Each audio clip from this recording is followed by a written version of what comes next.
Good evening, everybody. This is Elsie Lynn Leyland. And I'm Randi St, and welcome to the show. We have an interesting guest we're going to be talking to on the show tonight. Yeah. Gordon Ellison, psychic medium and channeler. So if you'd like him to tune into your channel, make sure you email us and ask your questions, and then he'll do a reading for you or answer any questions that you have. Yeah, so you can send that email to realityradio101@yahoo.com and ask your questions. And the halfway point or so, or a little past the halfway point of our show tonight, he will start channeling, and he'll call in the angels that he channels, and he will answer some questions. That will be freaky. I know. I Yeah. know. So what's your weird and wacky? Well, you know how I like to scour social media and scour the internet and look at all the want ads and that kind of stuff on the internet. You know that, right? They call that trolling. Yes, I do. So I'm always interested in what people have for sale or what they want to trade or give away. Mm-hmm. And one of the most interesting things I've seen recently is people that want to sell condoms. Now, they're not used condoms, but... Oh, that's good. Yeah, but they have like a 12-pack of condoms, which I saw today, a 12-pack of condoms with 2 gone. And then they want to sell the rest of the package to people. And then they say, look, each one is not opened yet. So why do you think somebody would purchase a 12-pack of condoms, only use 2, and then want to sell the remaining 10? Maybe they were the wrong size. Well, they're large, and aren't all men needing large or whatever? I don't know. So, I'm not a guy. Triple large for me. Yeah. So why do you think they believe that somebody would want to buy the remaining 10 condoms out of a package? I definitely wouldn't want to if I was in need of condoms, because God knows what kind of microscopic hole could be in that pack. That's what I'm wondering. But do guys really think about that? Honestly, I don't know. I was going to say maybe guys aren't that cheap, but then again, I think guys are pretty cheap. Yeah. Was it free to a good home, or did they have to buy them? No, they had to pay $4 for 10 condoms. Yeah, but see, you can get condoms at the dollar store now. I know, but these were supposedly better quality. So better quality, but opened package. Name brand. Yeah, but open package. Well, just the box was opened. Yeah, but nobody knows if anybody pinholed them. Right. Do you really think somebody would pinhole them just for a lark? You obviously don't have a household of boys, do you? But I mean, why would they pinhole them and then sell them? Maybe they only needed 1 or 2 and that was it. Yeah, yeah. And now she's pregnant or something like that, and so whatever. So they were really good condoms, weren't they? Or maybe they put them on upside down. Yeah, could be. Fumbly. Tickler goes up, not down. Yeah. So, do you really believe there's a market for the rest of the condoms in the box, so to speak? No, absolutely not. There was a few ads like that. Yeah, I can imagine. So what do you do? Sort of meet somebody in a bar and buy the rest of them? Like, how do you arrange, Because you're not going to... Car drop in a parking lot. I'll meet you at Shoppers Drug Mart. Yeah. Do you think there's a market for it? Because there's a number of ads. Yeah, well, I don't know. It'll be interesting to see if we see that kind of stuff at the flea market or the farmer's market. Yeah. Condom shack market. Yeah. Tent. And then when slightly used. On some of them, I clicked on, the person's other ads. And it seems like maybe some of them, they're buying other medical equipment and like so many pack of douche or something like this, and then they're selling the rest of them and that kind of thing too. Some of them, but other ones, that's their only ad. To me, perfectly honest with you, it sounds like they're buying liquidation stuff. Yeah. And all that stuff would be off date anyway. Yeah. Like, can you imagine paying the money for the condoms and finding out that their due date was like 2012? Exactly. Well, if you bought them in a dark bar, with the lighting wasn't that well, buyer beware, right? Little high, little stone, a little drunk. You might not realize, or you don't have your glasses on. Yeah. I don't know. So I would say if you're going to buy condoms, buy them from a reputable place. Yeah. And if worst case scenario, the dollar store has them now. Yeah. My goodness, if you're that cheap, go to the dollar store. But how can you verify the quality of those at the dollar store? Just saying. If they're that cheap, they don't seem to really care, or else they'd be going to the reputable place to get the decent price. Right. Okay. Ones, the ones, you might have to pay $10, but again, hey, and Costco has them by the gross. Right. You can buy them in the 200 pack at Costco. Yeah. Right. Okay. So somebody's taken a little bit of extra precautions by getting them from the dollar store, but they're sort of being cheap or discriminating on where they spend their money. They're going to spend it more on roses or something else. Probably than not. on the They're probably going to go and buy video games. All right. Okay. Now, what's your weird and wacky for this week? My weird and wacky is about, it happened last week in New York State, in South Glens Falls, New York. And there were 3 kids in a bouncy castle at an event. And the wind gusts were really bad. If you remember, anybody that was near Lake Ontario was getting some really crazy wind gusts about 10 days ago. Yeah, and depending who was walking around Lake Ontario, too, right? You'd be a bit more.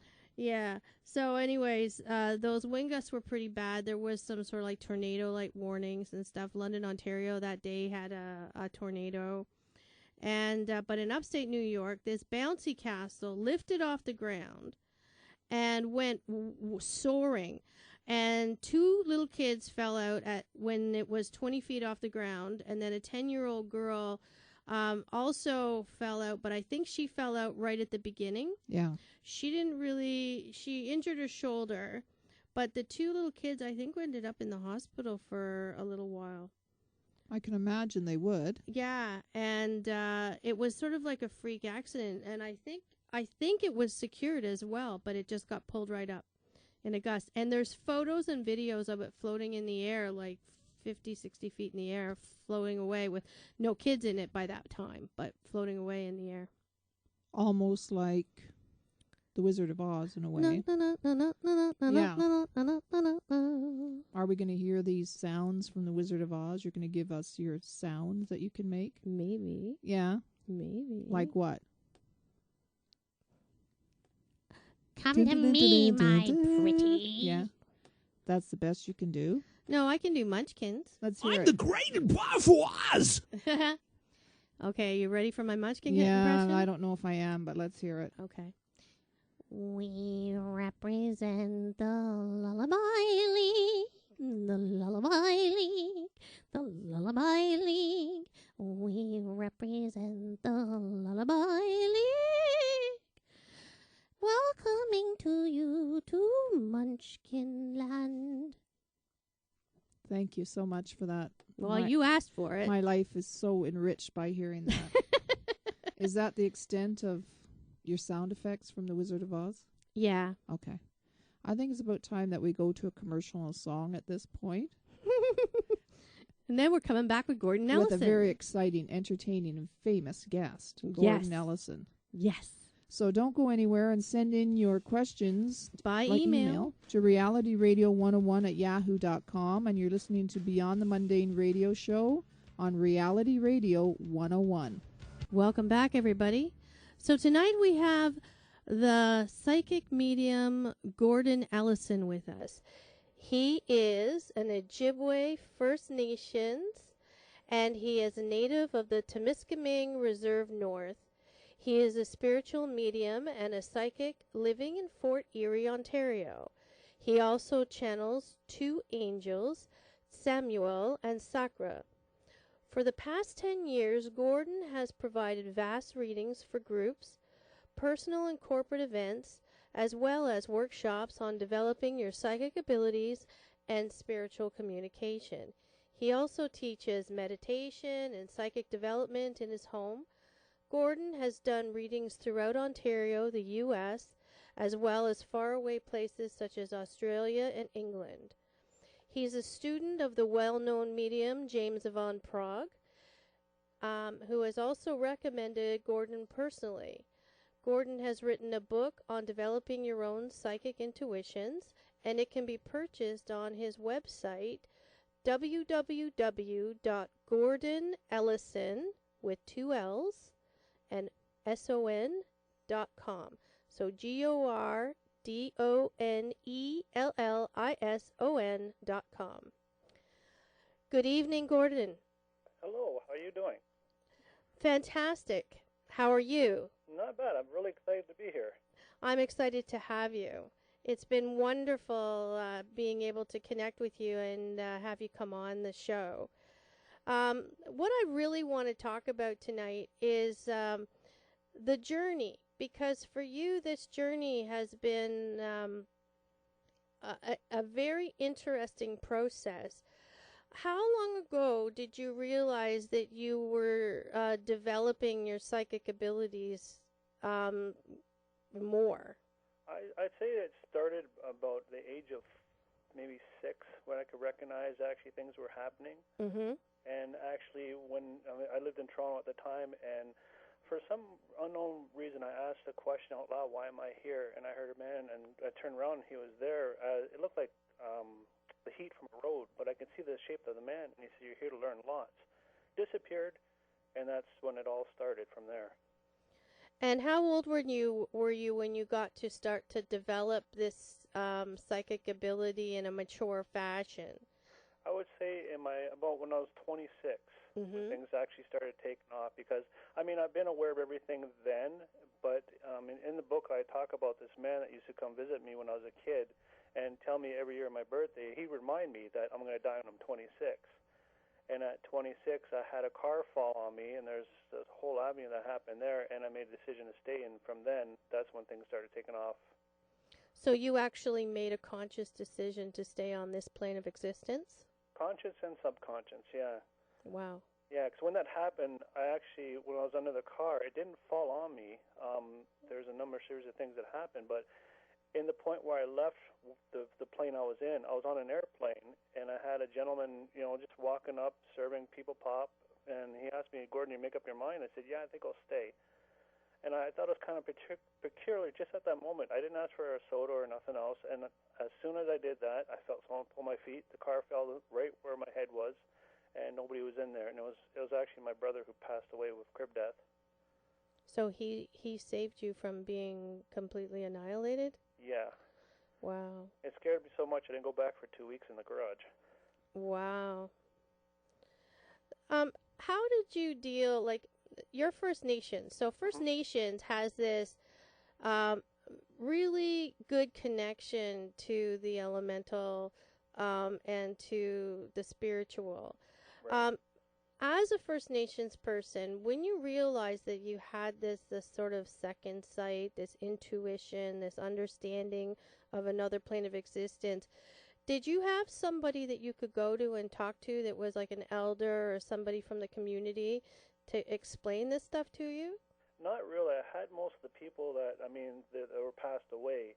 My grandfather, my great-great-grandfather, my grandfather who passed away, they would come and visit me and talk to me. I went to see other seers and elders that I've had in the community and talk about what I was going through. And with the spiritual side of things, my grandfather, he was they call him a rummy. He was in Toronto, in the streets in Toronto, and he actually drank because he wanted to forget what he saw. And so after he passed on, and we had made a pact when I was at the funeral there, I asked him, I said, "Teach me what you know," that we didn't have time to talk about. And lo and behold, he actually comes back and he talks about what's happening, and he takes me places where I've never been, but my mother and my other siblings have been there, you know. Wow. And are there any other siblings in your family that are psychically developed as well? My children. Your children? My children are, yeah, my oldest child. I think the one that really isn't much into it, I think it's my daughter Alicia. But I mean, being a mom and brand new mom, and she's got everything on the go there. But they're all pretty much doing what I do, but not full time like this. They're aware of things that happen. They don't like it when I know they skip school. They think it's not fair. But it's an advantage from my point. So you're not living in Toronto now, correct? That's correct. I moved out of there when I was 13. My grandmother actually got me away. I was in a gang down in Toronto, of all places.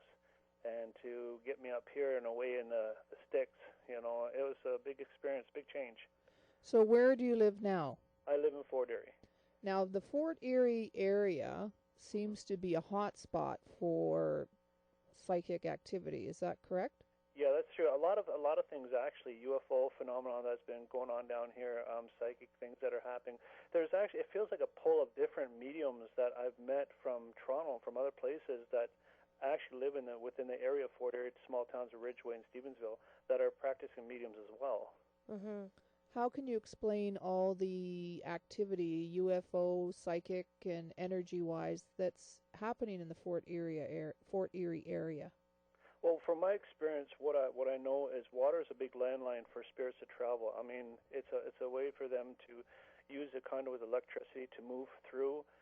People would be having houses that are buried over landlines of water wells that are running through, and they'll have experiences of some type of paranormal phenomenon.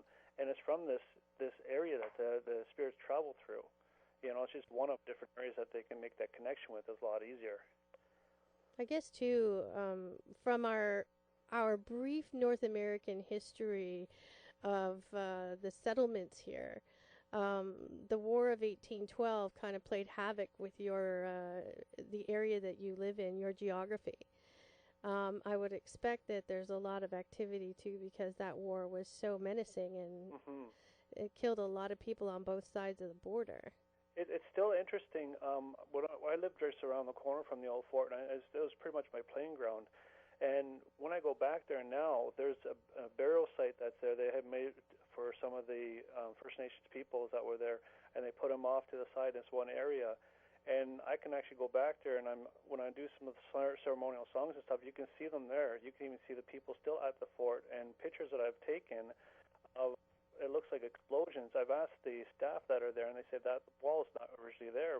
How would you get the explosion on that? Like, how would that show on a photo? I'm like, it's just where it is, you know. Mhm. I've done a couple of investigations at the fort, and I find too that there's a lot of things that happened even in World War I, that we had a lot of refugees there and in Niagara on the lake, that were placed in encampments there, and there's a lot of activity from what happened in World War I. Yeah, the energy seems to be filtered like that, you know, whether it's placed in time, how they would call it, that displacement. But it's thick there. And I think when you bring the environment, like the 1812 people that come in and reenact everything, it actually wakes things up and moves the energy around and almost kind of ruffles the feathers, if you would. And the energy stirs, and spirits actually recognize that in their timeline, however, anyways. Like you and I have a friend named John Sable who is well known for as a paranormal anthropologist that does this kind of work of reenacting to stimulate the spirit there. And that is very fascinating. Yeah, the excavation process and what he explains is really, really good. Yeah, it makes so much sense, and you know, when we see him at work, it is always interesting. And he gets results too. He does get results. Yeah. Now, I want to go back to your comment about a lot of psychic mediums living in the area, if I could. Yeah. Now, do you think that they are drawing from that energy that's there, or magnifying it even more? I think it's one and the same. I think they're drawn to the area for the reason of, I almost feel like almost like a Lilydale thing happening down here, where you have this collection of mediums and psychics that are doing this work to try and make that connection. Everybody wants to make the connection, and people aren't sure how, but that draw to each other. We're actually, a friend of mine, Gary Holgate, we're talking about working with the Skull experiment and what they've done with that experiment. There's other psychic mediums and that want to get into that type of play to make that connection on a different level, you know? That'd be interesting. I have had some people tell me who do not believe in psychic phenomenon say that when they've been in the Fort Erie area, it makes them feel kind of a little bit uncomfortable, and so they just want to get out of there fast. Have you heard that before? I've heard that, yeah. And a lot of times, my brother, he's a very good skeptic, and you know, and I think they have a place in their part as well. But a lot of times that what I find is that it's the skeptics that get a lot of results rather than the people who are believed, because we're so used to wanting to see something, we're so expectant of it, and while they're just kind of open because they don't expect anything, they're the ones that have the experience. You talked about the water being a medium for energy. Yep. can you tell us, in your experience, about the other elements, the air, the earth, and fire, and how they play into psychic energy? It's interesting. When you talk about it like that, I'm thinking about a sweat lodge. And a lot of it comes back to earth ceremonies, and not just with First Nations people, but with other people, from the Betuk or from, people in Ireland and such. They all have a unification of a mind that energy within the water, with the Vikings using the water, with Thor, with the thunder, with the air, with the elements. It's all part of it. And being where we are, we're always physical. We're always looking for that physical connection, but the air and elements are there. They're still, in their nature, spiritual in a sense. You know what I mean? Yeah. And it's a very good conduit, especially when people talk about thunderstorms. They have more activities in thunderstorms because it's the electromagnetic charge that's there. And when spirits cross over, they don't get halos and wings and sit on a cloud and know everything. They still have to learn how to come back and talk to us because we don't listen. It's not the opposite way around. So we're learning to try and connect with them, and they have to learn to connect with us. Yeah. How do you know this? I've learned this since I was a kid. I've been told this. I sit and have conversations literally with Samuel, the guy that I talked to, in my chair across from me. I physically see him. I used to think I was schizophrenic. And I studied psychology and went to university, make sure I was okay. And I was okay. And when I talk about these things, sometimes I myself don't know where it comes from. And I sit and wonder, like, well, did I hear that somewhere? But I'm always learned to trust my instinct and trust what's going on and trust what they've been talking about, because I've been doing this for over 20 years. And it's almost like sitting down with someone, having a nice discussion about something we don't talk about, And that's where I get the information from. For people that maybe are new to this, can you explain in a little bit more detail what you mean by when spirits pass over, they have to learn how to communicate, number one, and also how they communicate with people on the earth plane? When a spirit crosses over, and I don't like to go with the dragons and gnomes. I like to stay as much down to earth as I can. And when someone crosses over, depending on how they cross and how the initial contact of that leaving the physical body happens, everybody's different. To give you an example, when somebody passes over and they have Alzheimer's, when they cross over, there's a lot of confusion that goes on. They're not stuck in between worlds, and they go through an incubation stage. And in that incubation stage, when they leave that, and the incubation stage is something where they try to help them to develop, to understand what's going on with their body, the physical body, and what's happened to them. They actually have a job as a librarian, and they put together that Dewey Decimal System, and they put all the card catalogs back. That's their memory that's taken place. So when they finish that, they get all their memory back. So they do things to help the spirits to lose that confusion and to regain the consciousness, if you will, for lack of better words, to understand. And once they do that, then they show them how they can communicate on this side. And when people talk to me and they say, well, if this happens at the house, my lights keep flickering. I said, well, is it your electricity in the house? Maybe you got a loose wire. Because you look at the obvious. But the thing is with the particulars with spirits, they won't flicker things all the time. They'll do bum, bum, bum, bum, bum, and they'll change the pattern of things. They'll move things. They'll move your objects, your keys and stuff, and they'll make some kind of connection so you have that aha moment. Once you recognize that, then the spirit on that side says, oh, okay, I'm making a connection. And so when people say that, when they come to a reading, they say, well, I'm thinking about my Aunt Beth all day long, just all day long in my head, I tell them, I say, well, rule of first thought, what I'm taught is spirits are always first thought. They come faster than you can click your fingers. So say hi to them so they recognize that you recognize them, and they can say, okay, this is working. And they may try another way. Wow. Do you find that you get a lot of education from spirit? Yes. It's a constant school. It is a constant school. When I teach the meditation here, and I tell people who want to develop psychic awareness, and not everybody does, but when I tell them when they do, I said, it's like stairs, but the difference in the stairs, they're patio stairs placed on top of another. So it's that small 1 or 2 inch rise. That's where the big experience and change comes from. That long slate of the patio is what you're going to learn in that lesson. So to give you an example, when I first started doing readings, my first month was so inundating. I was so full. The second month, I had nobody, not one person called. And I thought, well, I should give it up. Maybe it's just a fluke type thing, you know. But what they're showing me is how to develop myself and how to educate myself to learn how to deal with these situations. I used to not want to ever read for guys. I had a whole month, 2 months of guys. I didn't have any girls. I'm like, what is this? But it's always to teach you to develop spiritually, mentally, physically, and how to relate with this, you know. Mm-hmm. And I remember going to a workshop the one time, and I had a panel of skeptics. I was the only psychic there, the medium there. And I'm like, oh, my God, what am I doing? And I hear Samuel, the guy that I work with, one of the angels I work with, he says, remember one thing. He said, they're here because they already know about the spirit world. You don't have to prove anything to them. You don't have to teach them anything. They already know the difference.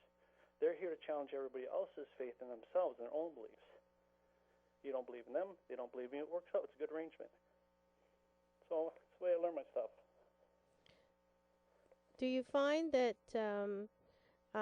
you feel like you have to convince people, or do you just feel it's their path and whatever goes happens? Yeah, I stopped worrying about if someone believed or not. I mean, it's not a thing where I'm trying to convince somebody something. I used to be worried about the information. Want to make sure that people had a good reading. Make sure, because I want people to have a good experience, you know. And I wouldn't want to be gypped myself. I wouldn't want someone to say something that wasn't true. And then Samuel said to me one day, he said, you know what? It's none of your business.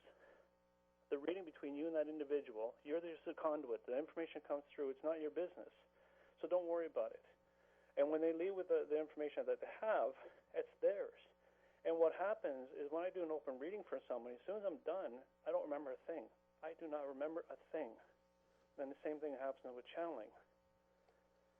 When I looked on your website, there was information for people going for readings, and it seemed there was also information for psychic mediums that do readings. Yes. And one point that I found quite striking was your information to psychic mediums who do readings was that if somebody sits down and almost demands to be convinced, don't do the reading. Mm-hmm. Why is that? Because it's hard, because at that point they become shut off. People come sometimes to the readings, they want to see Aunt Jonah, or whoever it is. They want to see that one particular person. You could do the reading, and you could be baffling yourself trying to get the reading out. Two things will happen. One, they'll be shut off themselves because they'll be so focused on only hearing one thing. Everything else that may be grand around that may make no sense. And it's a waste of both your time. And it's not to be mean to the other person, but sometimes there isn't that connection that's there. And sometimes that the psychic and their medium has to also know that they're in control of the reading as well. If they're uncomfortable, they should stop. Have you ever had somebody that you could not read for? Trying to think. Yes, actually, two people, if I can remember right off the top of my head. And it was because of the fact that she wanted to meet her mother. And like I tell them, I said, I'm a medium. I talk to people who are here in between worlds and on the other side. I can't pull anybody. Otherwise, I'd have someone else here that's passed over, John Lennon or someone, right? And in this individual reading, the mother came through, and the daughter hated the mother. She would not listen to nothing. She didn't want to hear anything that happened on there, and she thought it was the worst reading ever. But yet there's a lesson for the spirit that's learning to try and make that communication. And sometimes the readings do go well. Sometimes they may not seem to go well, but at the end it's their information that's taken. And I always tell them, I say, if you don't feel comfortable within 5-10 minutes of this reading, we'll stop. You let me know. Yeah. Because if there's not that connection, it's not so much, it's nice you want to make a living off it, but you're never going to be rich off it. People think they want to become a psychic and I'm going to become like Sylvia Brown, James Bond. It's not. You have to have a really thick back to do this work. Mm-hmm. And I've had a woman ask me one time, they said, are you really any good? Seriously? And it put me off so much that it almost stopped me from doing what I want to do because, again, with spirit, they're teaching you how to have faith in yourself. So it's a developing thing all the time for the psychic or the medium that's doing this type of work. It doesn't stop, And sometimes when those lessons come to you, sometimes a good reading is a good reading, sometimes a bad reading is a good reading. Wow. We're going to go for a quick station break and a song. And when we come back, I'd like to talk about your book. Okay. All right, if you could stay on the line, that'd be great. I sure will. Thank you. Okay, you're listening to Beyond the Mundane on Reality Radio 101.com. On the Mundane, this is Randi St. And we are speaking with Gordon Ellison, who is a spiritual medium and a channeler. Welcome back, Gordon. Thank you. Welcome. Can you tell us, I wanted to ask you about your book that you have listed on your website. Tell us what it's about. Well, what happened? My good friend Margaret Boyle, I'll call her my boss lady, she had bugged me to write this book and to get the information out there, because so many people were asking, how can I make that connection? How can I talk to spirit and do what you do? And I thought, you know what, I'm going to sit down. I wrote something. I want to make it as down to earth as I can without, like I said, all the dragons and gnomes and fairies, and a basic book, because I thought if I want to find something, and I've looked for books out there, I thought I might as well write the book I'm looking for. And this is what the result was. It's a nice little easy read.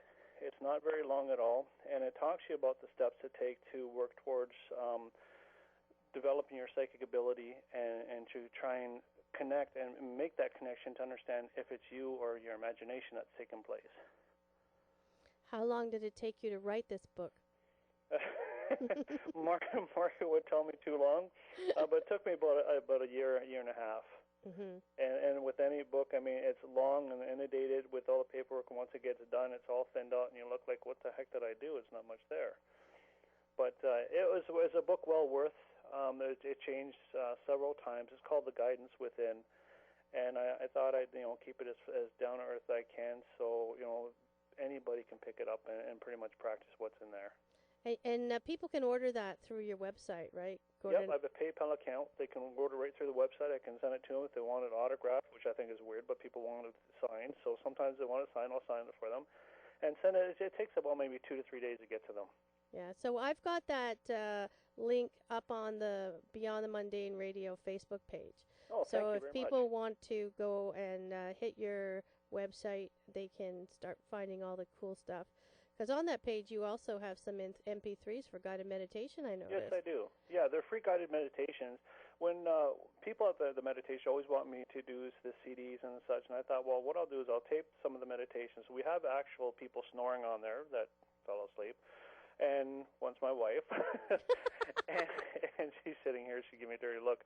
And it's a basic, easy meditation that people can follow, and it's free. Because I figure sometimes, there's a cost to everything, and sometimes it's nice to give things away for free. I will have CDs that are coming out.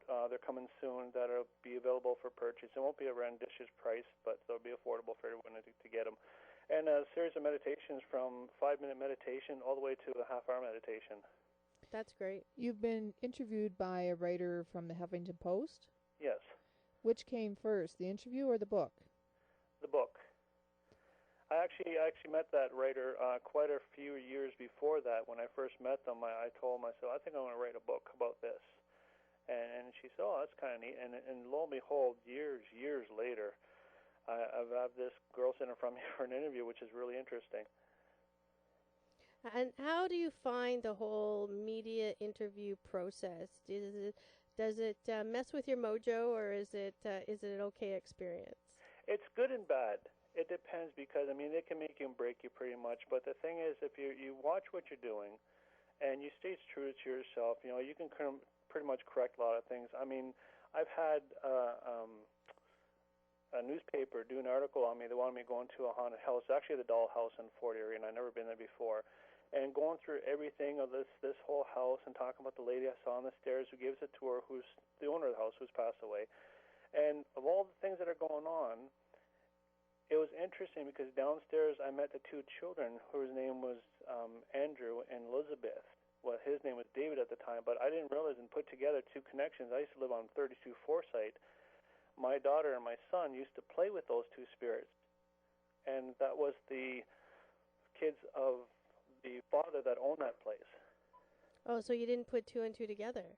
No, not until that time. It was interesting because Captain William Forsyth, and it was his daughter and his son, and Elizabeth used to actually watch my daughter, and my daughter was very open to all this stuff, and she used to go play with Andrew all the time, who would come through the wall.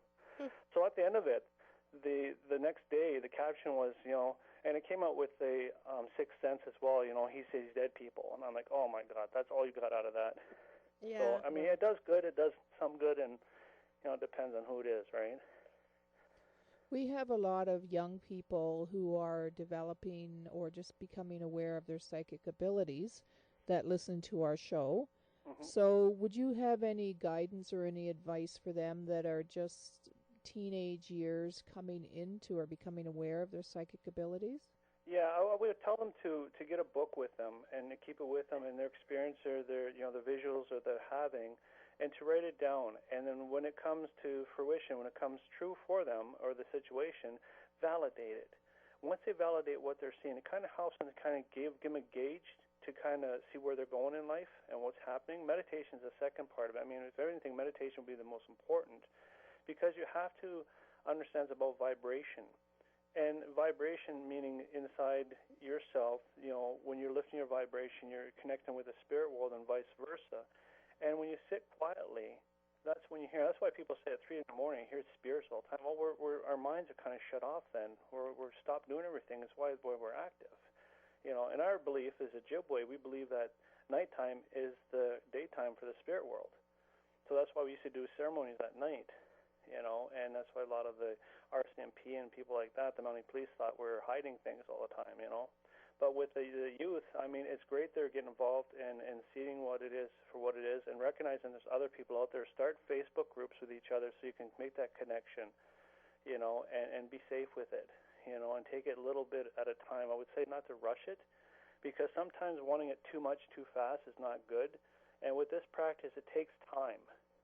It takes time to kind of hone yourself and hone your own skills. Something I found interesting when I was reading the article that was written about you in the Huffington Post was you were quoted as saying that at the shopping malls at Christmas time, there are a lot of spirits about. Oh, yeah. Can you explain about that? Well, a lot of people think that spirits are hovering around graveyards. You see in the TVs that they're haunting around the graveyards. They usually do that when their time has passed and they want to see what's going on. But the most times when spirits are around, what I find, and I've done this all my life, is going to the malls, especially around the Christmas festive season. It's inundated with spirits that are there, people that are there walking behind their family members, and in times sometimes I want to say something, but you have to take that little diligence to say, maybe they don't want to hear that, but it's fun to watch spirits connect because they like the energy, they like communicating and interacting as well. What about in casinos? Is there a lot of spirit activity? Believe it or not, yes. I've actually worked in the casino in Niagara Falls, New York, and there were spirits in there. There were spirits in there, and they gambled. They would do the same thing. Oh, go on. So they would do the same thing that they would be doing, because to them it's interesting. They want to reenact life that they had here, And it was really interesting the fact that when talking to somebody and that person all of a sudden pops up and they're there, they want to, it's hard to give a reading for somebody because I worked there, but to tell them, say, hey, you know what, I just want to let you know your Aunt Joanne says everything's going to be fine, but you have to stop doing what you're doing and go back home, And you can't really give a reading in the situation that you're in, but sometimes spirits are a little pushy, Are you telling me that these spirits are playing blackjack at the tables and are doing the slot machine? Not playing, not doing what you're doing. They're watching what's going on. Okay. They're standing there watching what's going on. They're not moving the chips or anything like that. That'd be really interesting. Yeah. Freak me out. Yeah. But they're watching what's going on, the interaction of the family member sitting there getting excited. They're using their energy and they're watching what they're doing. They watch us all the time. And all the time. So if a family member is losing big time or has a problem at the casino, they're watching that too and they can feel that? Yeah, they'll watch and they'll try and intervene. They'll try and sway them to kind of get away from the table, get away from it. It doesn't always work, but they try to do their best to try to help. But remember, free will is ours. I mean, we can always do what we want. They can only do so much. Is there any other spots, hot spots, that you feel spirits are about or abound? When I'm in ceremonies, if I go to down 6 Nation, I go to Longhouse, or if I go to the Longhouse up in the Ojibwe territories and ceremonies and stuff, there's spirits out of there as well. Any spiritual spot that there used to be ceremonies, or even spiritual gatherings, churches, Lilydale's a great one. I mean, I go there and it's just like loaded with other people that aren't physical. Yeah, from all different periods. Yeah, and it's not just one timeline, like you said. It's different periods. So they're dressed differently. Yeah. Yeah. When you say it's loaded, do you see these people, feel Oh, yeah. them, hear them? Can you explain that? I see them, and sometimes I try to ignore them because I know if I see them, they want to talk. So I kind of try to put little blinders on in there, but it's not every day that they come up and I have to say something, I have to do something, you know. I mean, there is time that you have to know that your life is going on, and there's a time when that connection can be made, and you know, and sometimes I tell a spirit, I say, you know, you have to find someone else because I'm not doing this right now. So if somebody is in a hotel room at Lilydale and having sex with somebody else, are you telling me that the spirits are there enjoying this experience? They're enjoying what the person is going through, the love, the connection out there. They're not going to watch a porn movie. It's not like that. Well, if I used to get worried about that myself. I'm like, my dad's cross. What am I doing? Yeah. You know? But it's more or less they like the interaction of life. It's a different perception on their side, as opposed to on our side. We want to go and, hey, yeah, let's watch that. But on their side, they want to see us enjoying life, and whether it's, you know, through interaction that way or through interaction through a fight, they learn to watch us grow. That's what they do. They watch us grow spiritually, not physically, spiritually. If they're here, are they not doing what they're supposed to be doing on the other realm? Like, why are they here? They're here to visit. They come to visit. It's almost like a visitation for them. And it's not means that everybody that crosses over comes back. Not everybody comes back all the time. And on the other side, they actually have jobs over there to do. The difference is they don't get paid. They like what they're doing. Here we need an incentive. That's why we get paid to do what we do. And that comes from the angels. What kind of jobs are they doing over there? Librarians, chefs, some are teachers, some are rescuers. Rescuers are a lot of the people who had committed suicide, and they'll go by and grab other people who are in the same scenario so they know what they're going through and help them through that process. Now, you've talked about seeing spirit people. What about spirit animals? Are they around? Oh, yeah, spirit animals, yeah. I remember my first experience. It's really interesting you asked that. My first experience, I was on the reservation. One of my elders had passed away. I'm almost going to cry when I'm talking about this because it really, really touches me. And when she was, they had this ceremony for her and stuff, and they're putting her in the ground, and we're standing out there. Now, we're in a field, and I noticed this looked like a dog come up there, and I look, and it looked like a wolf. This dog looked like a wolf. And I'm looking around, like, am I the only one that sees this dog, and I can feel the dog and pet the dog? My elder who passed away was of the wolf clan. And when everybody left, that dog went off in the field, turned, looked at me, and disappeared. It was gone. Wow. Can I touch on that for a minute? Yeah. You know, from what I've known from actually you and David Labbe, all these times that we've got to spend together at associations and stuff like that, I've always asked you guys lots of questions about First Nations and Ojibwe lore and history. And I remember you guys talking to me about a lot of times when that First Nations believes that when you pass that you actually shapeshift. You don't always just pass into the other realm. So if someone shapeshifts, do they still have the same abilities to move in the other realm of existence, come back and check on things the same as before, or are they kind of stuck in that shapeshift to whatever they change to? No, it's just that form of what they take at the time of leaving, and when they come back, they're usually themselves, and they come back. A lot of times they're younger. They don't stay the same age. So my elder who passed, and she's about 76, she comes back. She's only 18. Wow. Yeah, she likes the age of 18, and you do choose an age that you like. Everybody basically takes 30. It's an easy number, but a lot of people who are older that pass over, I'll have a grandmother come through a reading. She'll be only 6. And they said, my grandmother passed when she's 85 years old. They said, well, she's 6 here. This is what she likes. This is her form. Yeah. You know, and I'll ask that spirit for recognition to validate themselves, to give me something to tell that person so they know, because I don't know what's going on, you know. And when they make that validation, that connection that's there, it's solid for them, you know. And many times I've had spirits come through. You know, I've had a horse come in my house for a reading. I mean, a horse. I'm an Ojibwe. I don't ride horses. You know, and here I have this young horse. It's the little miniature horses. Mhm. And it was talking to a lady about a stone nose, and I call it its foot because I don't know anything about a horse. And she said, oh, the hoof. So she went back home, I guess, and about 2 weeks later she called me back. She said the horse that was there had a stone lodged up underneath the hoof of the horse, and it needed some surgery for it to get it out. Wow. So I mean, it was interesting how they perceive that way.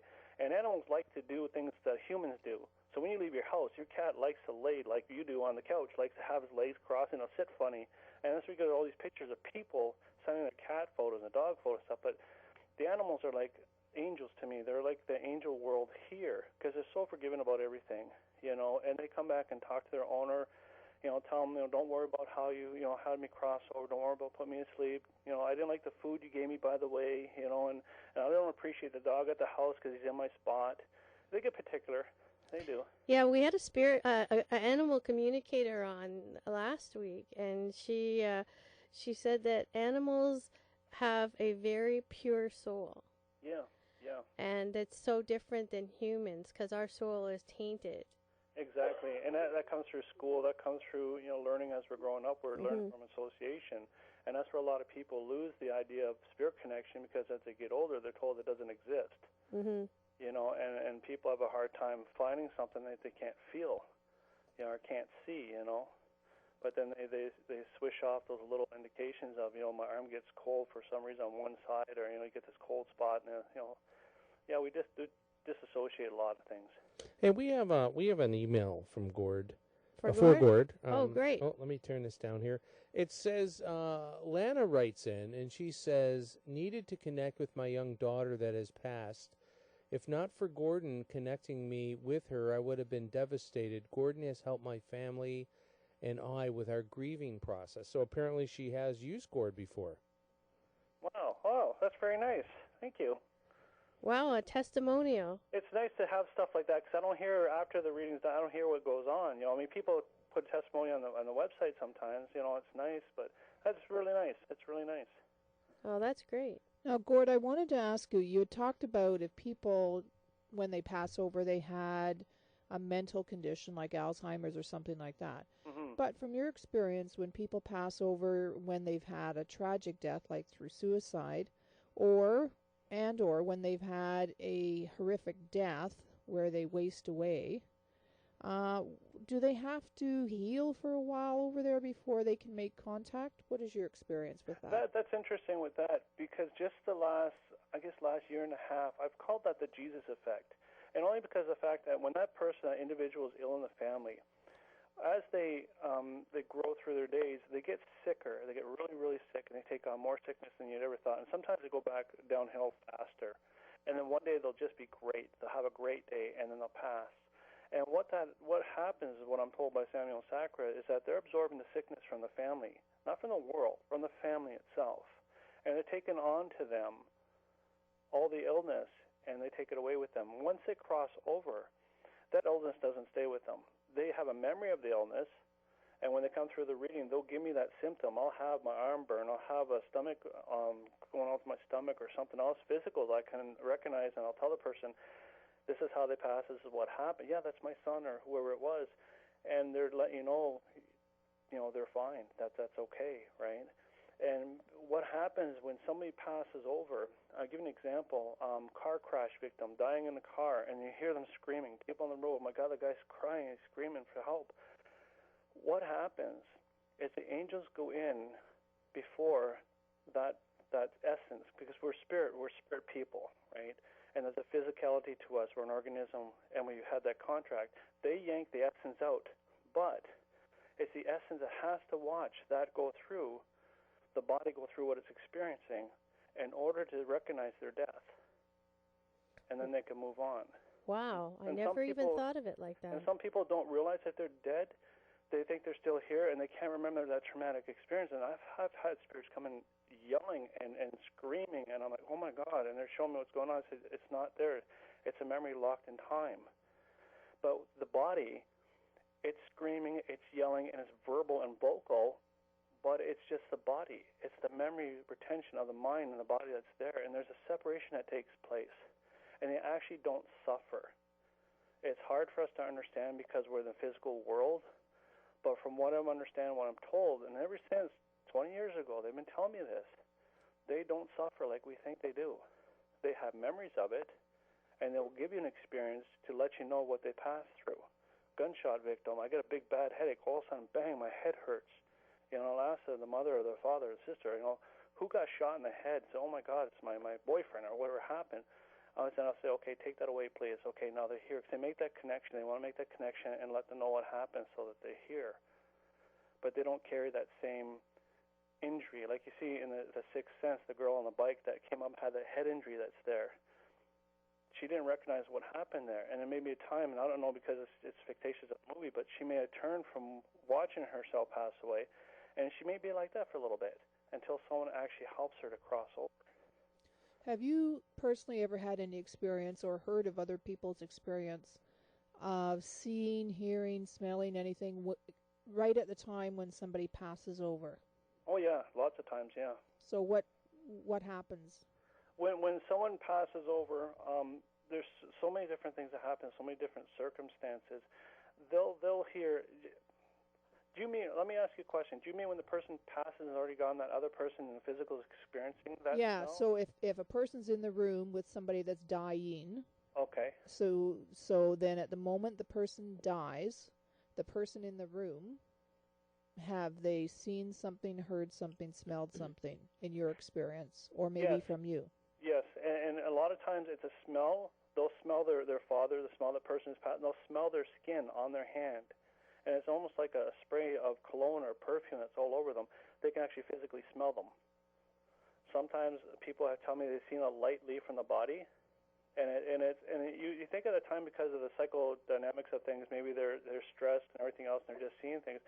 But this is physical things that people told me they see, and it's a repeated things that other people don't tell people. I saw this light travel this way. This is what happened. I could feel my presence of my grandmother in the room. I could feel a really heavy sensation of my grandfather. I could smell my cigarettes of my mother who passed.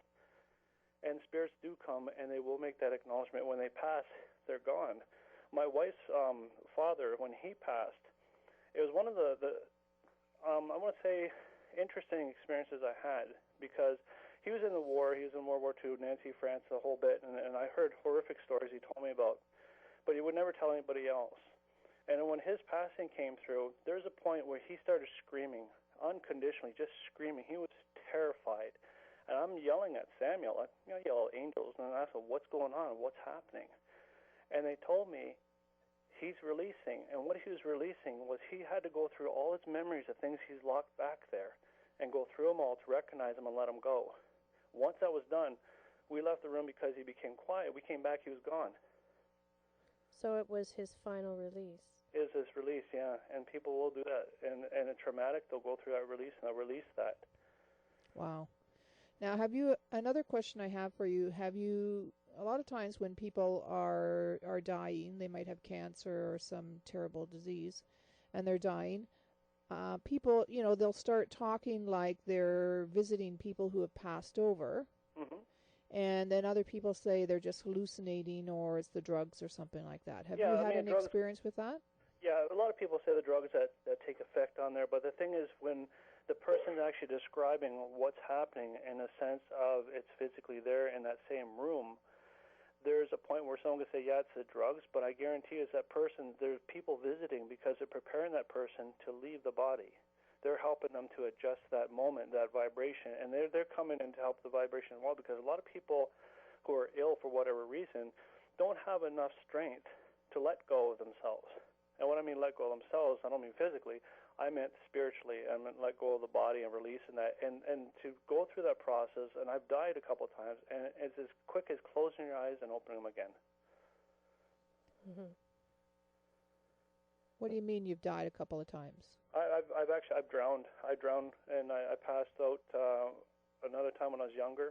Yeah. I actually remember being on the other side with these nurses that were there. They had the funny long hats that you would see. They're French nuns that were there, giving all the kids a bath. I'd look up, the ceiling's open. It was really, really cold, and they'd pull me back and say, okay, go to sleep, and you wake up, you'll be fine, and there it was. So I know what it's like to be on the other side. And I'll tell you one thing, there's no words to describe it, and anybody that goes on the other side does not want to come back. So, do you have any sage advice or sage insights from having been on the other side in terms of what our purpose here is? Yeah, be careful what you do, because you're your own judge on the other side. It's not God that judges you. And it's like the saying goes, we're our worst critics, and we really are.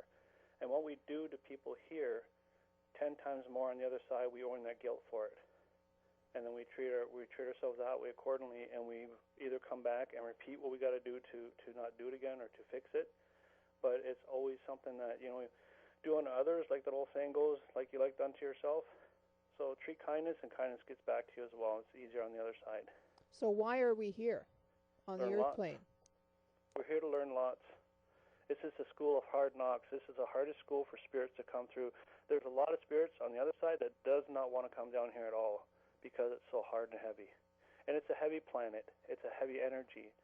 And it's really degrading. Everything's made to be broken. I mean, I don't quote the songs are there, but they are actual words that mean sense and are told to us for a reason. Everything's made to be broken. It's not made to work all the time. And it's not going to be easy being here. And that's our experience, and that's our life experience to physically develop as well as spiritually develop. Now, if I understand what you're saying correctly, and correct me if I'm wrong, that Earth is a planet that some spirits come to, but they go to other planets or other realms? Yeah, there's other levels and realms that they go to.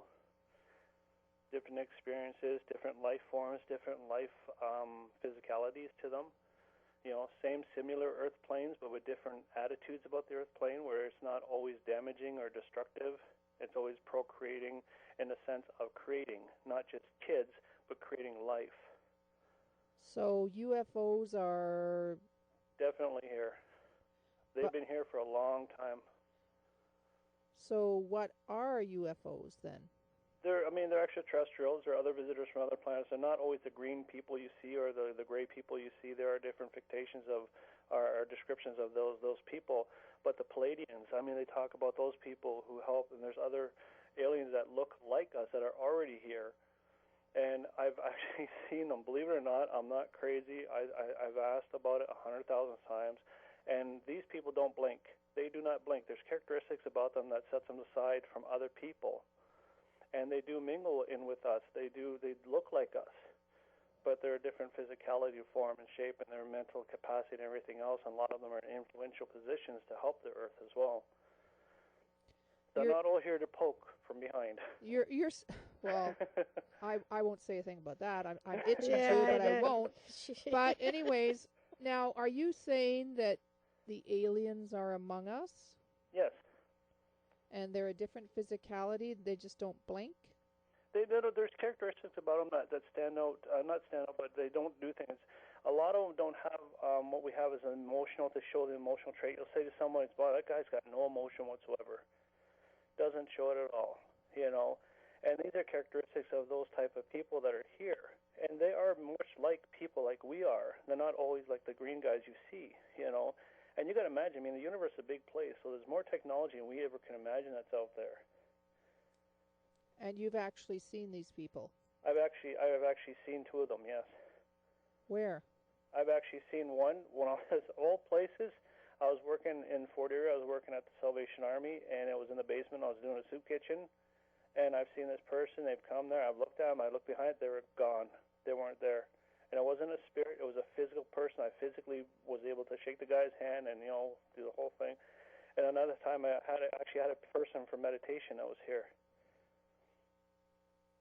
And I'm not a UFO nut. I've had pictures of them and stuff, but I'm not one of these guys that want to go out and search them all out, Mm-hmm. What are they doing here? They're observing, helping. And their main contact with the Earth is to watch us develop.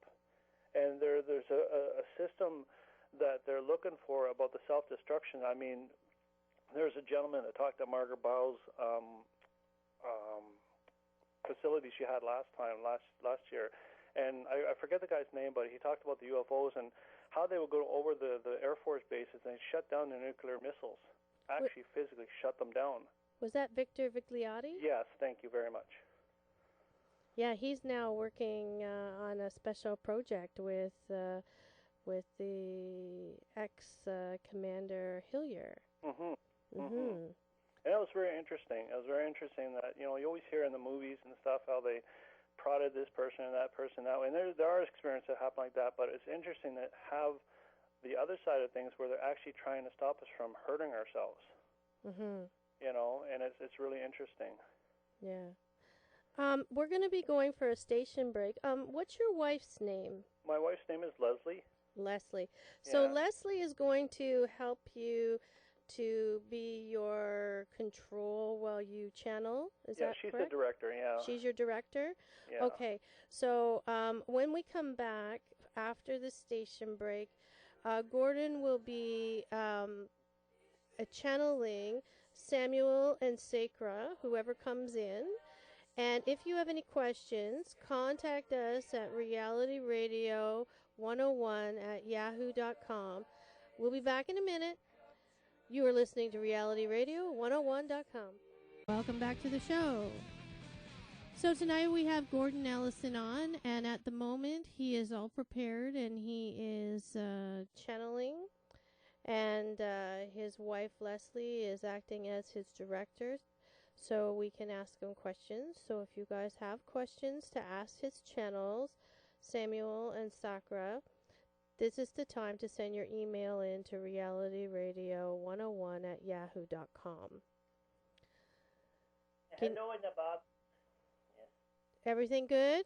Yes, it's fine format, yes. Who do we have with us? Yes, Samuel. Hello, Samuel. How are you? Not so bad. Thank you for asking, and this evening find you as well. I'm doing fine, Samuel. Thanks for asking. Very good. Samuel, I have a question about something that has been, I've been wondering about. I have been doing an investigation for quite a long time now about a creature. And I have actually seen this creature. And he has been shot by a First Nations group, and I can't say more about the location, but can you maybe give me some insight to why this creature is still hanging around and what we're missing, why he feels like he has to hang around, and what are we missing that we should have been connecting with him? This here it unknown to many people. It beats here the monkey dog, as they call it on the reservations. It beats here that of a spiritual element developed out of the physicality of this animal. What is missing is a process of ceremony that needs to be continued here of what they call the feast. The feast of that ceremony. Okay. There is more than just this being in which you call here that you know of. Yes, I have actually seen more spirit activities, more creatures, but to me those seemed all something that I could understand, but this one I just didn't understand. He does wear, he has his ceremonial headdress, and he refuses to put it on. He holds it in front of him, and it's a bird mask, and he keeps refusing to put it on. And he seems to be mocking us, but I don't think he is. I think that's our bad perception. Am I correct? Yeah, it is your perception that is misguided on here. It is what they call the corn mask people. Mm-hmm. Yes. This is a ceremonial individual. That is restated, thus the feast that needs to be prepared for this individual is missing that of recognition of his existence. I see. And would we go to the elders to ask them for some sort of ceremony to help with that?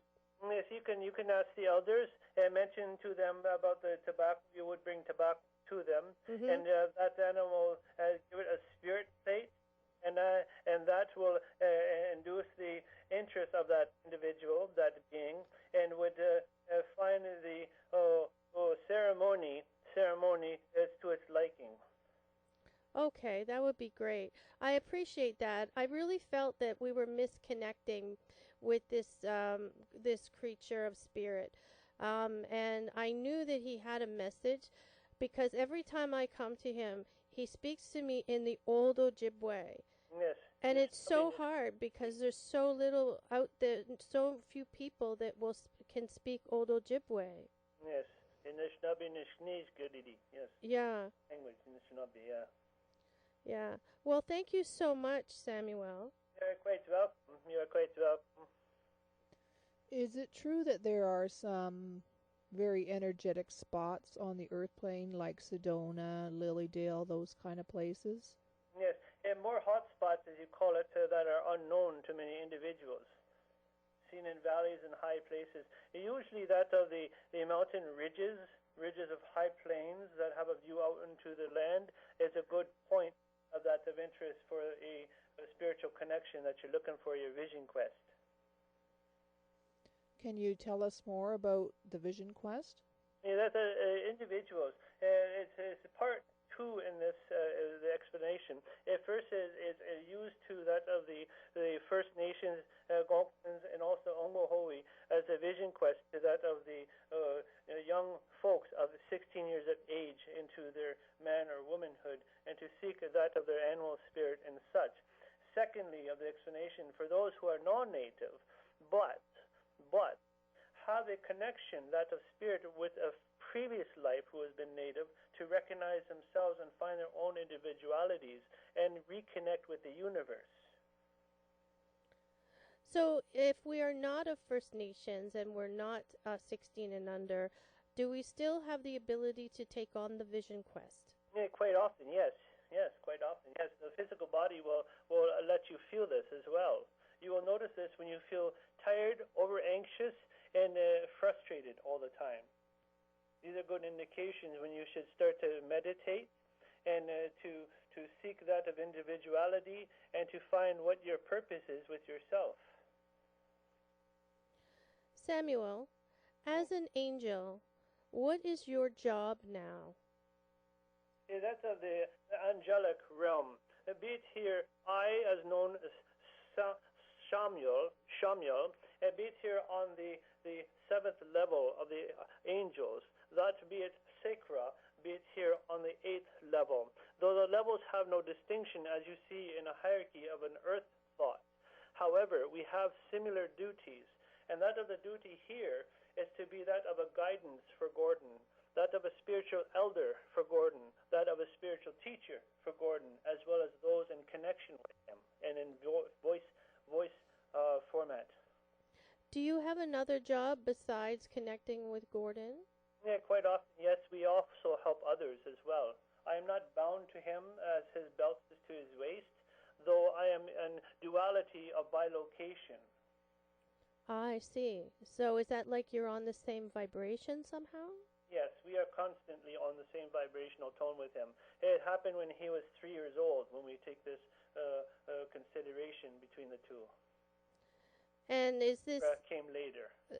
Obviously, this is not the first human connection you've had. Did you have human connections before the time when Gordon was 3? Or is time something we shouldn't even be thinking about in your realm? No, not at all, no.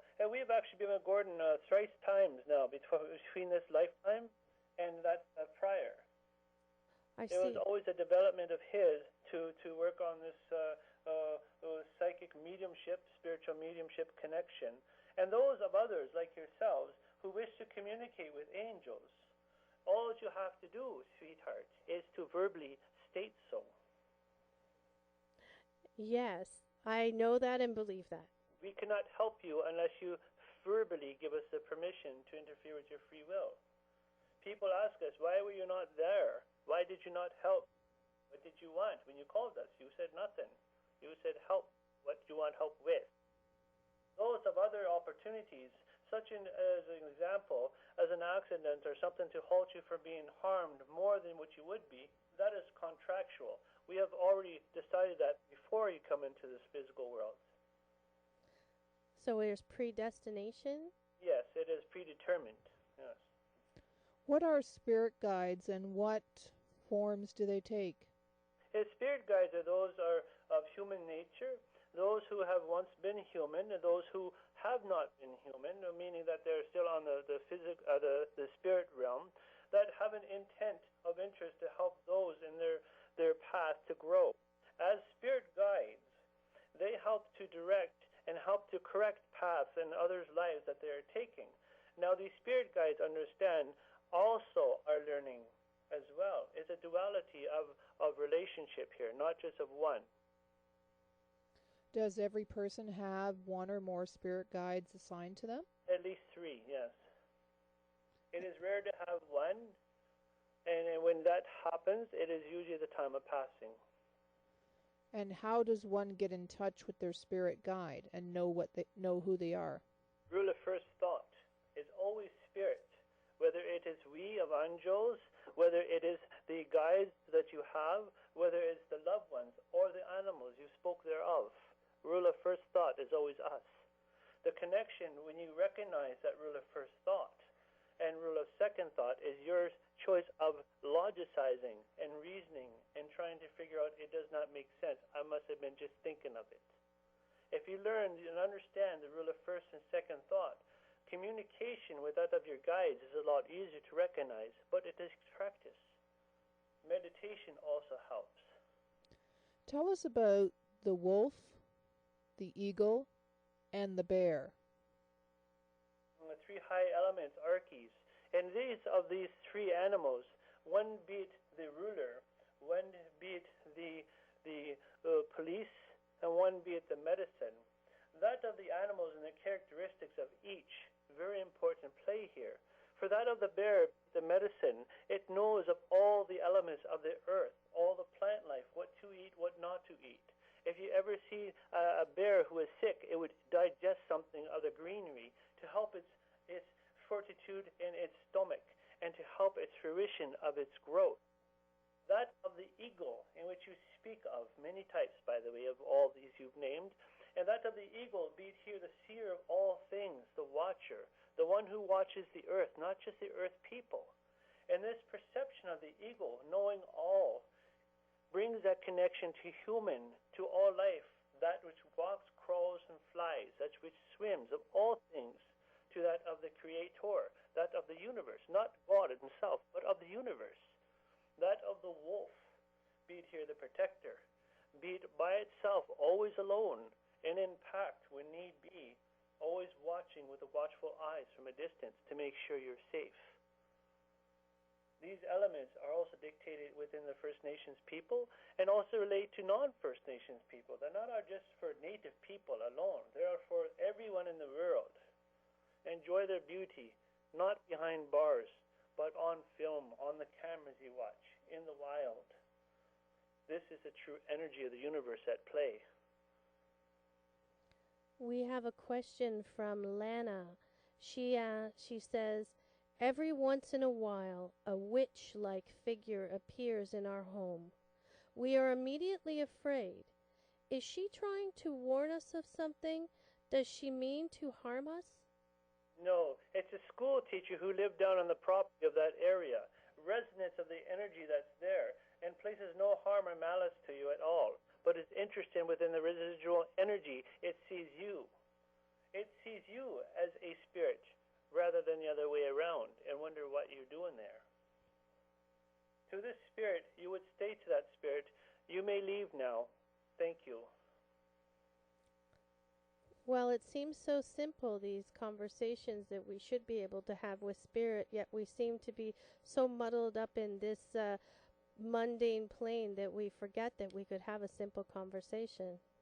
Yes, you are taught of your schooling and of your adulthood and of your teachers and others that in order for something to work, it must be hard. Work hard and you will get rewarded. If it's not worth working for, it doesn't exist. Yet when you speak to I, to we, to they, and those on the other side, it is a duel of conversation between you and I, you and we and you. It is easy as breathing in and breathing out. We have another email that came in, and it says, if a loved one that has passed is reincarnated, will we be involved with them again, and will we know it is that person? Within that of the reincarnation of spirit, usually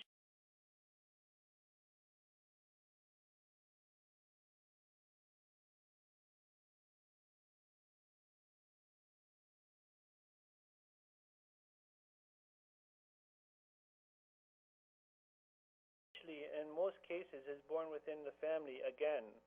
Of that moment, and this is brief, but brief moments, when you see that baby, that birth of that individual, look into its eyes of that 30-second duration, you will see that family member. Within that 30-second duration, 1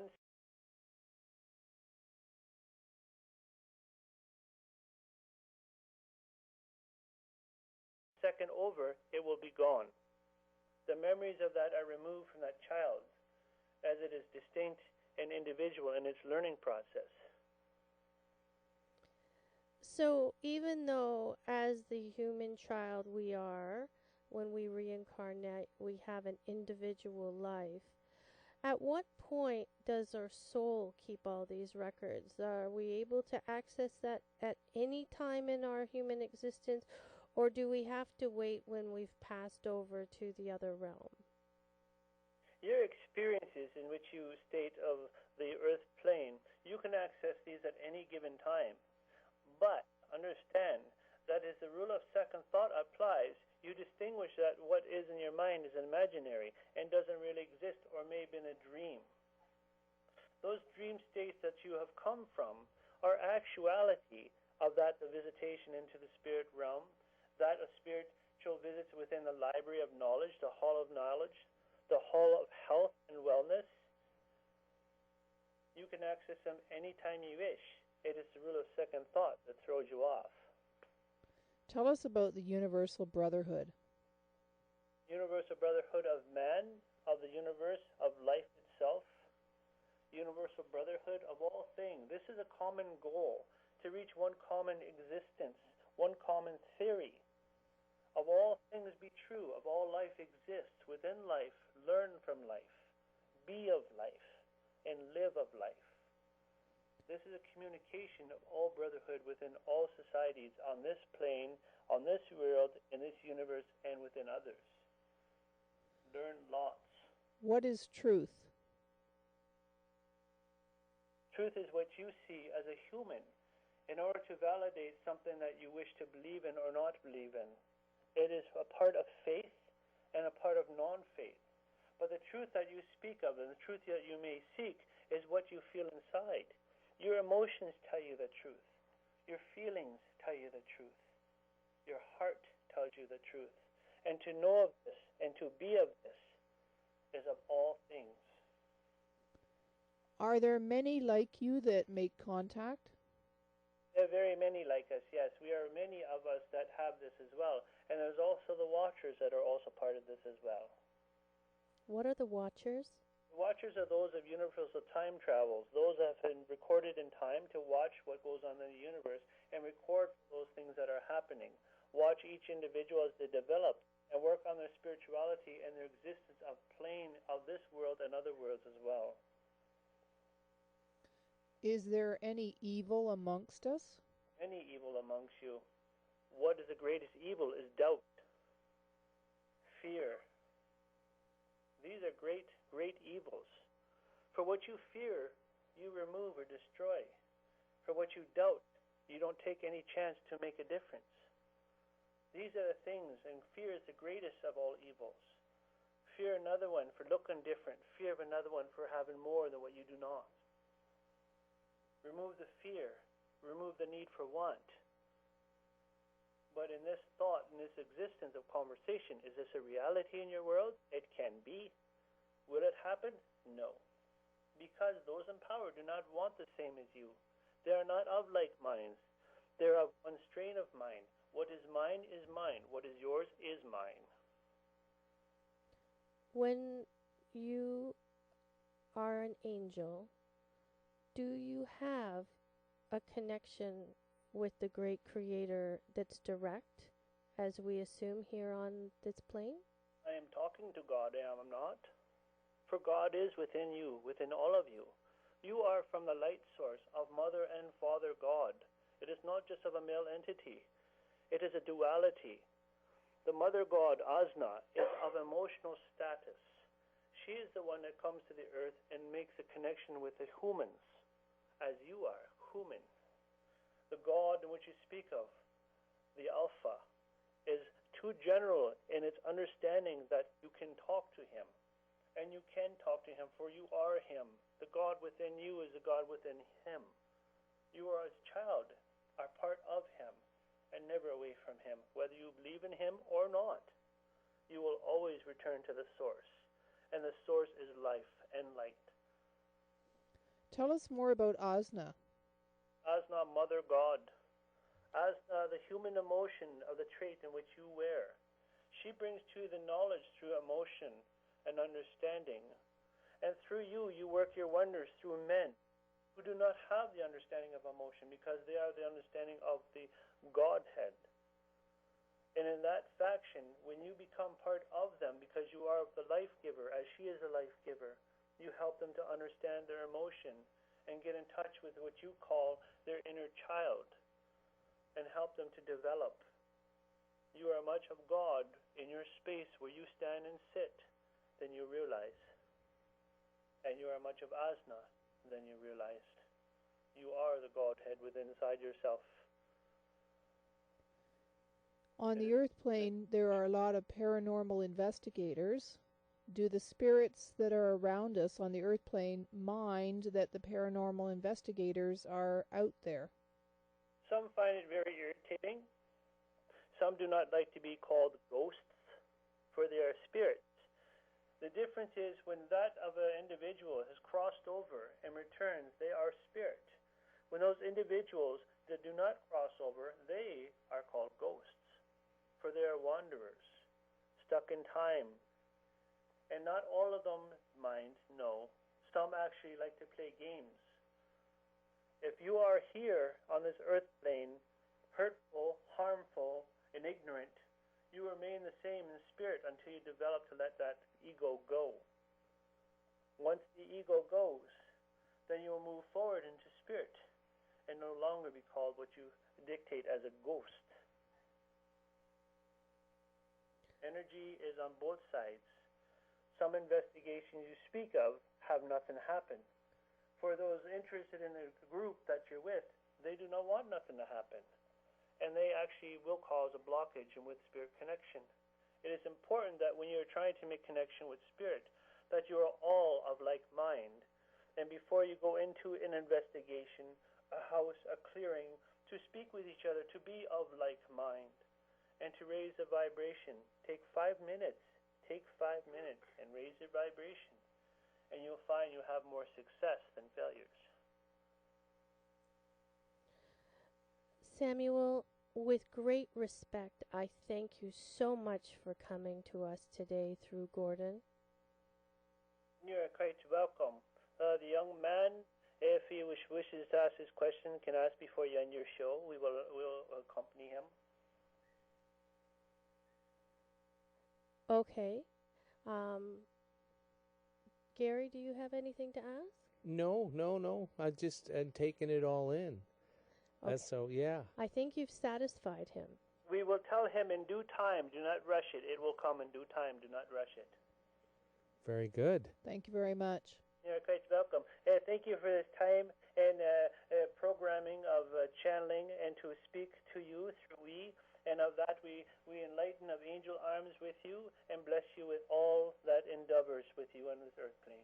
Thank you so much, Samuel. You're quite welcome. We're going to go to a break and we'll come back for the last couple of minutes with Gordon.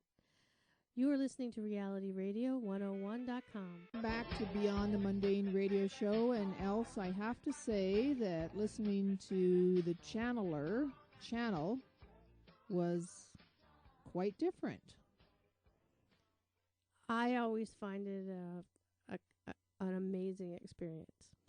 It certainly sounded otherworldly, I'll give it that. Mm-hmm. Gordon, are you there? Still here, yeah. So when you channel, what happens to you? I actually go off to there's a field I like to go sit by this tree, and I kind of just sit there and watch over this valley. And when I'm there, I can kind of hear people in the background talking. It sounds like they're underwater, you know. And when I get called back, sometimes I didn't want to come back. I just want to stay there. I was just so comfortable staying where I was, you know. And then I'm drawn back, and all of a sudden I can feel my feet, and all of a sudden I feel really, really, really heavy. and then it takes me a couple of minutes to kind of get my composure in the room a little bit, you know. So what do channelers do after they have a channeling session? Do they get the munchies and go and eat a bunch of chips or Actually, something? yeah. Like, what happens? Yeah, I get hungry. Yeah. I get really hungry. People, like, I've done parties, I've done workshops, I've been at colleges and stuff, and when I get done, people think, "Oh my God, you must be so drained." I said, actually, it's the opposite. It's like having a nap, and you're wide awake, you're a little wired, you know, but you get hungry. For some reason, you guys get really hungry, you know, and as soon as I'm done that, I'm fine. It doesn't really affect me much. I don't remember anything, you know. I'm trying to remember what happened, but I don't remember anything. I just remember sitting by the tree. That's all I remember. And when I go out and it feels like someone puts their fingers in my side, and it feels like I go down the slide, and I'm out of my body. Can you explain that a bit more, what you meant? Yeah, when you're channeling, like for myself, other people may be different, but for myself, it feels like someone has fingers, long fingers, and they go into my side, and it feels like there's a coldness that comes inside there. And as this coldness comes through, I can feel when Samuel's starting to step through, because he steps from behind. He's actually on my side. He's sitting in the chair, but actually he sits in the side, and he steps in. As he steps in and sits down, I'm out of my body. And it's a dizzy sensation, and it really calms down after a while. I'm sitting by this tree, and when I come back, it feels like a rush that comes back sometimes. And sometimes when I'm at a seance or something, it may be a little different because there's other work that goes on involved there. At the dollhouse, there's something that was happening with Samuel doing something with a gentleman beside us, and it was something to see. I mean, I didn't see it. I haven't seen it at all. I heard Samuel's voice maybe 30 seconds one time, and it freaked me out. I didn't want to hear it no more. So if you were doing a channeling session in a room with a bunch, like a circle around you, of people, would you sort of be in another place in your mind like you've described and sort of not be aware of what's happening in the room? Yeah, exactly. I don't remember what goes on in the room. And I tell people when they're having a session like that, be careful, because Samuel won't lie to you. He'll tell you like it is. And there was one time where we're in a large session, and he was talking to this woman about this guy at work that liked her. And I'm only referring because Leslie told me about it, because she was kind of nervous about it. And he was talking about this guy and how he liked her and stuff. And she said, well, the guy beside her was looking dirty looks and stuff, you know. And Samuel said, don't worry, he's just flirting, but it's nothing going to go on beyond that. Well, the guy beside her was her husband. So now he's wondering who this guy at work is, you know. Oh, okay. So it's you know, you have to tell people, take it with a grain of salt, you know, and just listen to what's going on and stuff, and don't react, you know, before whether it's being done is finished, you know. Is there a sort of optimal amount of people to be in the room when you're doing channeling, or does it matter? No, it doesn't really matter. I can do 100 to 200 to 30 people to 5 people to 8 people. It doesn't really matter as long as they can hear me. And the funny thing is, I'm hard to hear in my left ear. I'm partial deaf, but they talk in my left ear. And I asked them one time, how come you do that? And they said, well, you listen better that way. And the funny thing is, when I'm in that state, when I'm channeling, I can hear everything. Well, that's what Leslie said. Samuel can hear everything, because sometimes she can't hear the people talking, and she asked them to repeat them, and Samuel will just say what they were saying and give them the answer for it. So his hearing is pretty good, you know. Did this ability to channel, did it just develop over time? Like, were you... What had happened with that, I remember doing an investigation. Well, actually, not an investigation. I was going to help someone. There was something going on in the house. And I noticed my chin always started rattling when I was around this, like, you know, this portal, as they call it, you know, where spirits come in and out and stuff. And it wasn't until I met my adopted father, Cliff Preston, and he's a channeler. He's been channeling many, many, many years, and he teaches channeling as well out of Ridgeway. And when I went to him, I've actually learned how to develop the channeling and how to open up to let Samuel come through. And the first time I channeled, it felt like after a week, it felt like someone kicked me in the jaw from a karate tournament. You know, so they're using the body because he hasn't had the body before, so he was adjusting the body, adjusting the breathing and stuff. And for a long time, he kept forgetting to breathe because he doesn't need to breathe, but he kept had to remind the body, you know, Gore's got to breathe, take a breath, you know, and that would happen, right? So it's a learning process all the way through. But that happened, 20 years ago. It's a long time ago, yeah. So you and Cliff, you step out of your bodies for channeling, but there are other people that do channeling where they seem to almost correlate with the with the entity at the time, Mm-hmm. and they were very aware of what happens. Yeah, yeah. And everybody's different. I mean, channeling is not just for the psychic medium. I mean, people channel through music and artwork and that type of thing. There's various forms where spirits are introduction to help channel the energy and information coming through. And everybody's different. And you see Ramtha, you see all these other different mediums. Edgar Casey, you know, who had a grade 3 education. I mean, channeling all this information that's coming through. So everybody has a different characteristics about themselves, you know, and it's interesting to see. And Clifford, he channels the echo. Mm-hmm. Yeah. And he's been doing that, since the 60s, huh? Oh, yeah. He's been doing it since Ramtha and Jay-Z Knight and all these people, you know, started what they're doing, you know, when everybody thought it was taboo. Mm-hmm. Yeah. Now, What was it like to be under the sort of the wing of Cliff Preston all these years? It was great. What was really interesting with Cliff and my relationship, everywhere he was, I was pretty much around that area at the time or after the time. It's almost like where he was, I came afterwards. And he's got a book he wrote about, and he talks about living in Ridgeway, and where he lived in Ridgeway, I lived three doors up. And where he went over here, I was over there. And it was really interesting because our lives almost kind of in sync with each other, you know. And learning from him is the greatest thing. I mean, I don't channel like I used to do anymore because I do more open readings and lectures and open for university engagement speakings and stuff like that. And not a lot of people want to do the channeling because it kind of freaks them out a little bit, you know. And I don't do it as much as I used to, except for the people in meditation or when they want to book a party, that type of thing. But, I mean, the tutelage under Cliff was just great. I mean, he's so patient with learning how to do it and making sure you know what you're doing and not just leading you into something, you know. Well, Gordon, it's been a pleasure having you on the show. Thank you for taking the time out of your busy schedule to spend some time with us. And thank you for channeling for us on the air and bringing through great insights. We really appreciate it. Well, thank you for having me. I really much appreciate being on the air. It's a real pleasure, and I look forward to talking to you whenever you want to again. No problem. Okay, take care then. Yeah, for sure. Bye-bye. Great guy, eh? Oh, it was wonderful. So who are we having next week on our show? Okay, so next week we have a special week. We're going to simulcast on 2 browsers. So you're going to listen to us on realityradio101.com. And then we're going to cue you to click into some video that we have on our YouTube channel, which you can open up on a second browser at beyondthemundaneradio.com. And what we'll do is we'll have them together.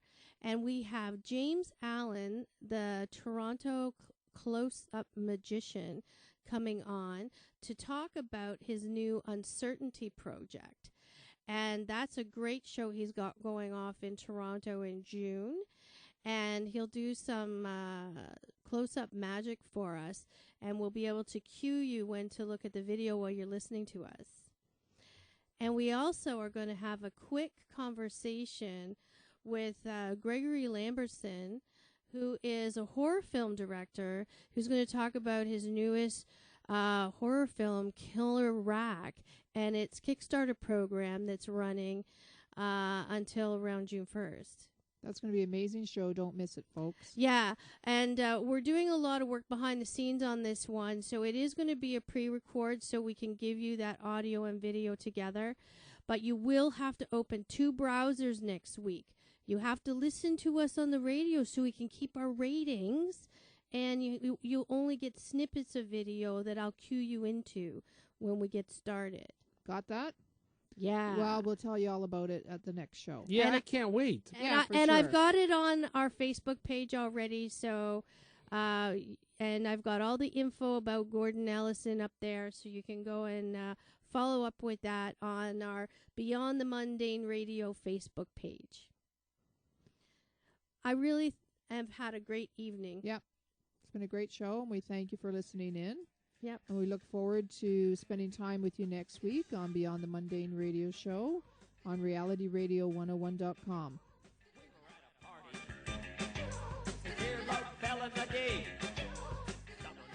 You've been listening to Beyond the Mundane with your hosts, Elsie Lynn Leyland and Randi St. right here, Reality Radio 101. Stay tuned for the best pop and rock music ever recorded. Right here, Reality Radio 101.